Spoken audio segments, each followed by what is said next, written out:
Attention, please. It's the Daily Dose. Daily Dose. Daily Dose.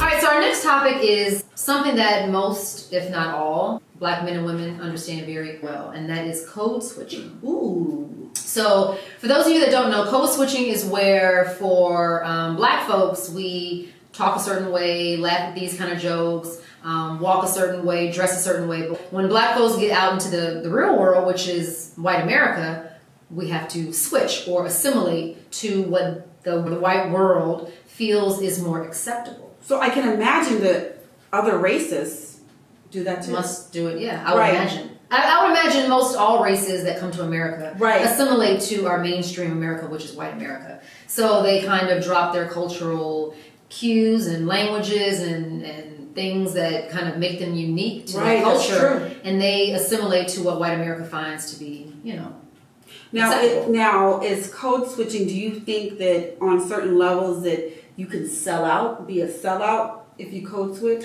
I mean, if you live your everyday life in your home as well as outside your home as a code switcher, then I think that's just who you are. And I'm not saying it's a sellout, but maybe they have lost a little bit of touch of their culture. And that's any culture, not just Black folks. I think if you are in a Chinese home and you go home and you don't keep those things that are culturally unique to Chinese people, then yes, I think you kind of sell out your culture.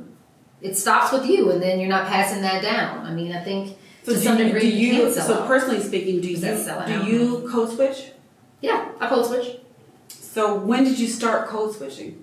Well, so it's funny because if you look at me, people are like, well, what do you have to code switch for? No one knows what you are anyway. That's what she was thinking. But in college, I was in an HBCU, a Black college, so everyone around me was Black, so I didn't have to assimilate to anything. But once I left college, that is where I was pretty much, thrown into the real world. And people would always have a hard time understanding the way I spoke. So I had to code switch so that there weren't so many questions. It was just too many questions. Right. Why do you talk like that? Where are you from? Where are your parents from? People were just too confused. Right. So that to me was annoying. And I had to code switch so that they would just shut up and stop asking. Exactly. And now sometimes I don't. Sometimes you don't code switch? Well, it depends. Well, if I'm like in a debate or an argument or whatever it is, we're talking about a topic, I'm just all in, just Britain. There's no time to even think about. Well, and I get, I'm all in. You know how you take a Jamaican from Jamaica, put them in America, they assimilated to the accent, and then you piss them off. I'm like, oh, what the blood clot? That's how it is. So I go into what the blood clot. Yes. Yeah. But for the most part, I had to code switch because people wouldn't understand what I was talking about, because we have a lot of slang, we have a lot of different words for stuff. Right. So they would be like, what are you talking about? It was like I was speaking another language, so I had to just stop. It's more effort. It's too much work. But I think code switching is survival too. It is. You know what I mean? And I know some people code switch more than others. Like I have some friends that, especially when I was younger, because I learned I don't even know if it was code switching, but I learned to be, I always say mainstream, when I was very young, because I played tennis and I traveled and I had different coaches, and tennis is majority white sport. Mm-hmm. I think it's gotten more diverse nowadays. But back then when I was playing, me and my sister, before the Williams sisters came out, we were the only African American people that played tennis in Southern California. So we didn't see anybody else that looked like us. And if we did see them, they were few and far between. But I think I learned at a very young age that, how to talk to adults and to white men, to white, because who was the tennis coaches? It was white men. And so I learned to just speak clearly, speak loudly because of the questions, what I mean? And I think that's how we want to effectively communicate. Yes. So when I had friends growing up, and if an adult came around and I went into a code switch subconsciously, I was around an adult. And my friends would look at me like, why are you selling out? Why are you selling out? Because not just white folks did you code switch for. You had to code switch for adults. Right. And so my friends, it was a subconscious thing for me. So when they told me that, I'm like, well, what are you talking about? First, I didn't even, why would you say I'm a sellout? What are you talking about? Well, you're talking white. And me and my friends would debate. Like, I would be in junior high. And I was like, no, that's not white speak. That's me speaking English. And when I'm messing around with y'all, I can talk whatever I want to say. Like when I'm with this one right here. Yeah. Okay. But if an adult came around, they want to, what are you guys doing? What are you, whatever. And I have to quickly make them feel comfortable, right? By speaking English in a effective form of communication, they can be like, all right, y'all not into any trouble. So at a young age, I think we all subconsciously do it to a different degree. Some of us do it more than others. And I think, you know what, for us being in medicine, so medicine, in the field of anesthesia and, OBGYN, but traditionally it was male. White men. So mine is still predominantly male. Anesthesia. Yeah. So, when I go to work, I do a code switch because I'm talking to men who are not of color, white men. And usually older. Oh, exactly. Of a certain generation. Yes. Yeah. There you go. So I think that code switching, especially being a black woman living in America, I constantly code switch all the time. Yeah, I meet you where you're at, and I code switch with my patients. Yeah. No, I think that's a good point. I meet you where you're at. That is a good point because I will meet you wherever you are. That's where I am. And that goes back to, remember we were saying effective communication. Yeah. Because it's no point in me talking to a person about statistics when they don't really feel the numbers. Like my mother, you can give her all the facts. You can show her the study, but she will still go back to wives' tales. Yeah. Okay, because she's my mother. And it don't matter where I got, how many degrees I have, where I graduated from. That's my mom. You know what I mean? So basically, for my mother, I will talk to her in a way where I would reach her emotionally, because that's what she understands. Yeah. Okay. And some people, they're not about no emotion. Show them the facts. That's me. I want to see the facts. I don't care about what you heard or you think or what you experienced.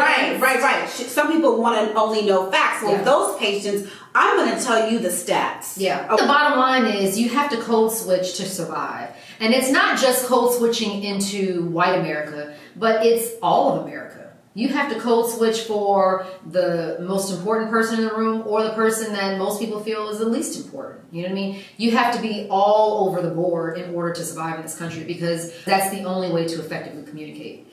And another part of code switching, like, okay, I wife switch, okay? And what that looks like for me is, all day when I'm at work, okay, I'm just barking, okay, it's just all day. And when I come home, I have to make sure, wife switch. And Hobart has told me, leave that shit at the door. I have to know that I'm at home now, and now I have to be a team player. It's not about me barking all day. So, now I look back, there's a switch for everything. Yeah. Now that we had this conversation, I didn't think about it until we started talking about it. There is a switch for everything. You have to switch for the kids, switch for your husband, switch for your job, switch for your girls. Did you ever have problems like switching your wife switch? Or like how do you negotiate that? Because you're a boss. You're a boss. Well, I think sometimes I do have problems with the wife switch. And Mac will say, okay, your tone. See, that's why we're with our dudes. Tone. That's why we're with the men we were at, because I knew that I had to be with somebody strong because of what we do. And so when I was becoming this, let's just say it, this bitch, when Hobart was like, not here, not in this house, I told myself, you got to do a wife switch. You're home now. So now it's a wife switch. Let my husband do his thing because we're in this together. Yeah. So these are all very, very good points because like you said, is code switching selling out? Well, I think that's back in the day. That's what I was told. Were you ever told that? That's true. That's true. I think there is something.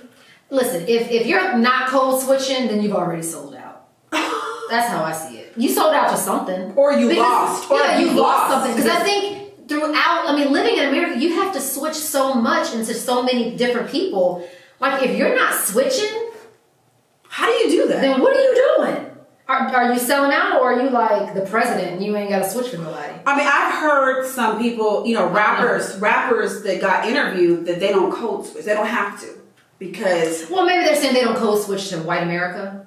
right, they're just themselves. Yeah, to white America. I find that hard to believe. Really?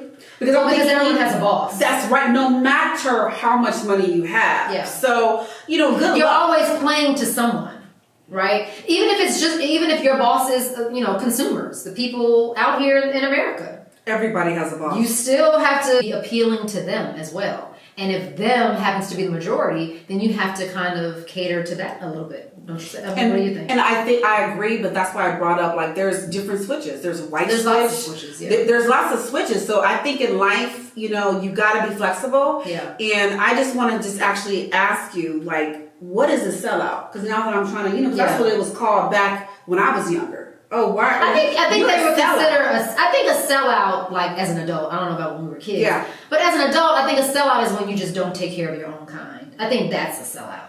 I don't care if you talk white or if all your friends are white, but when it comes down to the nuts and bolts of it, if you're not taking care of your own community, the one in which you belong to, the one in which accepts you as one of theirs, that's when you're a sellout, to me. Boom. Okay, so these are the pearls from Doctors Ken and 10, and we're on to the next. Thank you for stopping by to get your daily dose. Make sure you guys like, follow, and subscribe to us at Doctors Ken and 10. Until next time, doses.